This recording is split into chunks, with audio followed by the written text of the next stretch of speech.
Have you ever walked into a room and felt like no one noticed you were there? Or shared something important and it felt like your words just disappeared into the air? What's even harder is when you start wondering, am I just not important enough to be seen? Today we're talking about something many people feel but rarely admit.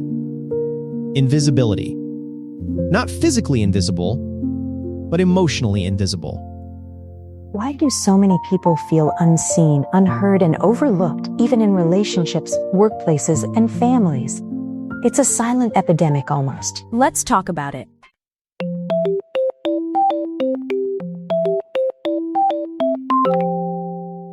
Welcome everyone to a conversation that hopefully makes you feel a little more seen just by listening. Hey everyone, welcome back to the Life Signal podcast. I'm Denver, thrilled to be here with you today. I'm Lily, and we're so grateful you're here with us today, tuning into these honest, sometimes raw, but always real conversations. And I'm Andy. Thank you for joining the Life Signal podcast and being part of these real conversations. We really do value every single one of you. So, when we say feeling invisible, what does that actually mean to each of you? Because it's such a loaded term, isn't it? To me, Denver, it's when your presence doesn't feel acknowledged, like you're physically there occupying space, but emotionally absent in other people's awareness. It's not even that they're actively ignoring you, it's just you don't register. Yes, Lily, that's so true. It's not about wanting the spotlight or attention. It's about being valued. There's a huge difference between wanting to be seen as the center of attention and simply wanting to feel like your existence, your thoughts, your feelings matter to someone else. It's about fundamental human connection. That's powerful, Andy. You don't want the spotlight, you just want to matter. You want your input to be considered, your feelings to be validated, your very being to be recognized. It's that quiet longing for belonging. Exactly. Like you could be talking for 5 minutes, pouring your heart out, and then someone just changes the topic as if you hadn't spoken at all. The air just sucks your words right out of the room. Or even worse, when you're in a room full of people and everyone is talking around you, but no one really talks to you, it's like you're a ghost at your own party. Totally. It's that feeling of being a fly on the wall in your own life sometimes. And it's painful because as humans, we're wired for connection, right? For recognition. So when that's missing, it creates a void. I remember being in a group conversation where everyone kept talking over me. I tried to interject a few times, clearing my throat, even raising my hand playfully, but it was like I was physically transparent. After a while, I just stopped trying. And that silence, that's when invisibility starts growing inside you. It's insidious. Oh, Lily, I've been there. For me, it was really stark in a work environment early in my career. I worked hard, stayed consistent, put in the extra hours, always met deadlines. But someone louder, someone more vocal about their accomplishments, always got the credit, the promotion, the recognition. It felt like no matter how much effort I put in, my output was just unseen. It crushed my confidence. Andy, I can totally relate to that. It's like the effort itself becomes invisible. For me, it was often more emotional, like when you're going through something really heavy, something deeply personal, and you're trying to keep a brave face, but deep down, you're screaming for someone to just ask how you're really doing. And no one does. No one sees past the surface. That kind of invisibility feels profoundly lonely. That's so true, Denver. Sometimes the people closest to us are the ones who are the most blind to our internal struggles. It's not always intentional, but the impact is the same. It leaves you feeling like you have to perform, like you have to be on all the time, just to get a flicker of acknowledgement. Let's unpack the reasons. Why does this happen? Is it something inherent in society, or is it more personal? What are the root causes of this feeling of invisibility? I think a huge part of it is comparison culture, Denver. We're constantly bombarded with images of people living these vibrant, exciting, highly visible lives on social media, in the news, even just in our daily interactions. And we subconsciously measure our own value by how much visibility we have, how much external validation we get. If you're not getting that, you start to feel like you're not measuring up. Absolutely, Lily. And then there are personality differences. Quiet people often get overlooked in loud, dominant environments. The person who speaks up the most or the loudest often gets the attention, not necessarily the person with the best ideas or the most thoughtful contributions. It's just how group dynamics often play out, unfortunately. That's a really valid point, Andy. And social media, as you touched on, Lily, definitely amplifies this. It creates this feedback loop where visibility equals validation. The more likes, comments, shares you get, the more real you feel. And if you don't get them, it can feel like you're shouting into an empty room.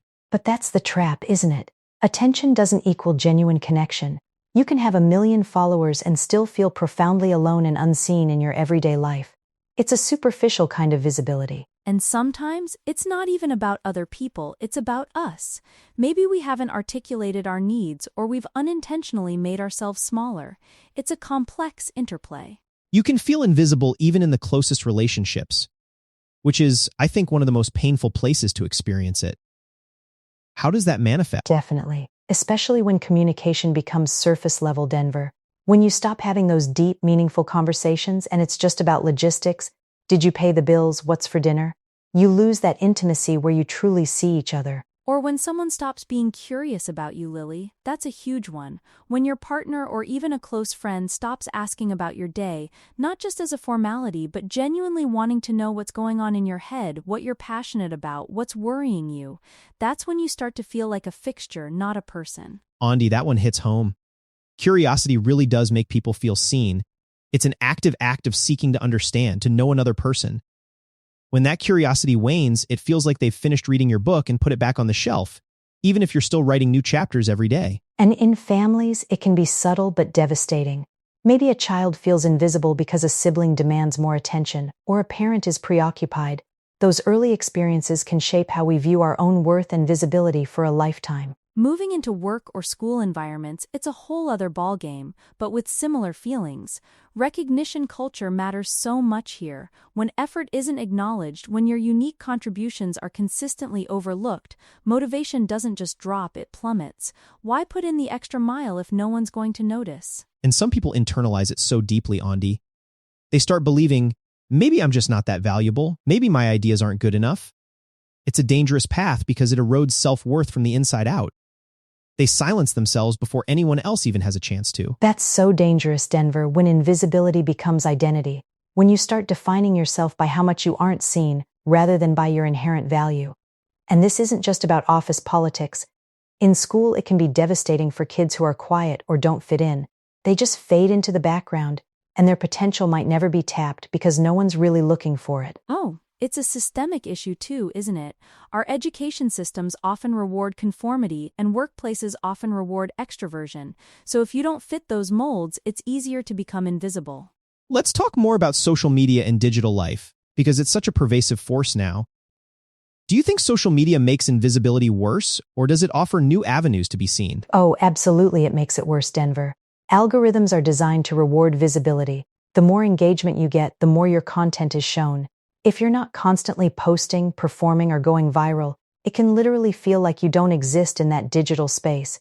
It creates this pressure to constantly validate your existence online. I agree with Lily, but there's a flip side too. Sometimes, for people who feel invisible in their real-life circles, social media can be a place where they find community around niche interests, where their unique voice is actually heard by others who share their passions.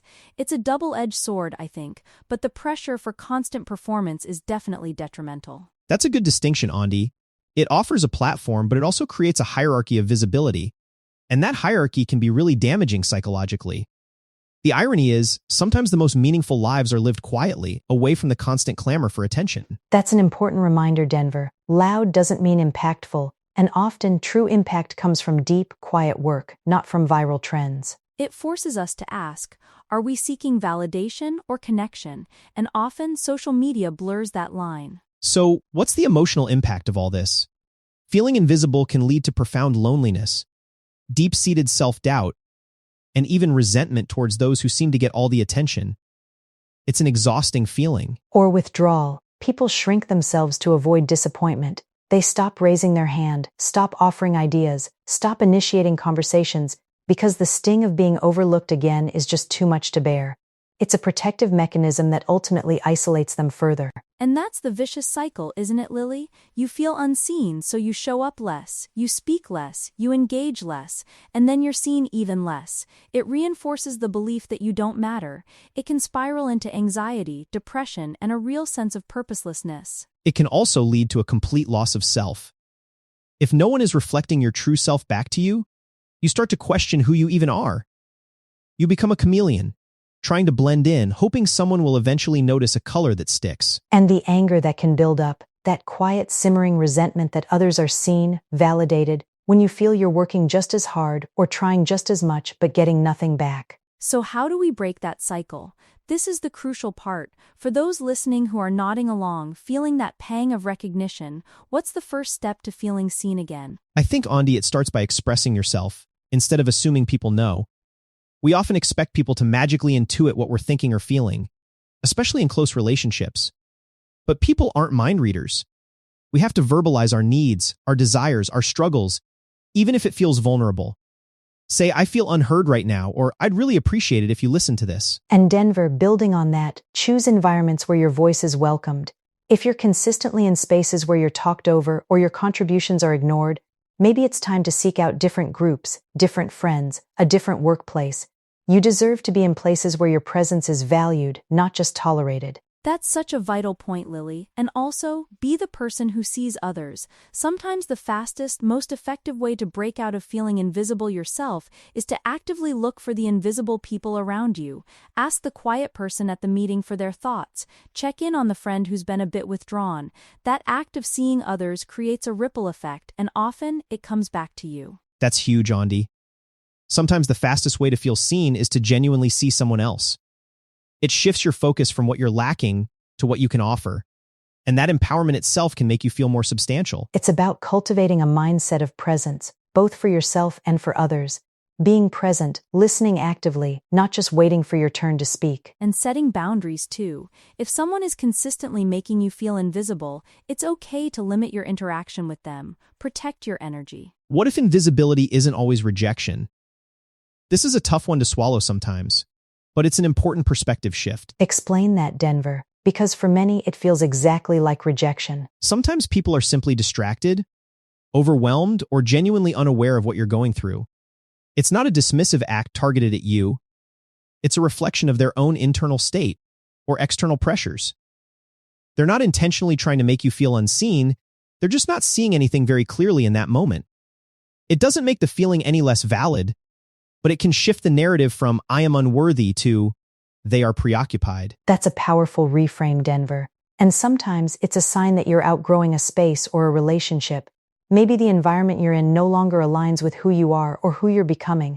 The invisibility you feel might be your intuition telling you it's time to seek out new communities where you can truly shine, where you don't have to fight to be seen. That's good, Lily. Maybe invisibility is a signal, not a sentence. It's not a permanent state, but rather an indicator that something needs to change, either within ourselves, in how we communicate, or in the environments we choose to inhabit. It can be a catalyst for growth, even though it's painful. It's an invitation to self-reflection and self-advocacy, really, to understand what kind of visibility you truly crave and then to go after it in healthy ways. And sometimes, to simply find comfort in your own quiet presence, knowing your worth isn't dependent on external validation. If someone listening right now feels profoundly invisible, feels that weight on their shoulders, what would you say to them as a final thought? I would say, your worth is not measured by how loudly the world responds to you. Your inherent value is just that, inherent. It's inside you. It doesn't need external validation to exist.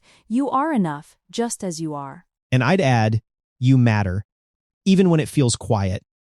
Even when no one is applauding, even when your efforts seem to go unnoticed, you are making an impact. You are a unique individual, and your presence in this world is significant. Don't let the silence define you. Beautifully said, both of you. And I just echo that. The right people will see you without you having to shrink or perform. Keep showing up as your authentic self. Nurture the relationships where you do feel seen. And remember that sometimes the most profound connections are found in the quietest moments, not the loudest ones. Thank you for joining us on the Life Signal podcast. This was a really important conversation for us, and we hope it was for you too. We truly appreciate you spending your time with us and being part of this community. Your stories, your presence, they truly make a difference to us. If this conversation resonated with you, if it sparked something, please share it with someone who might need to hear it too. You might just help someone else feel a little less invisible today. And don't forget to come back for our next exciting episodes. We have more meaningful conversations ahead, delving into topics that matter to you. Until next time, take care of yourselves and each other.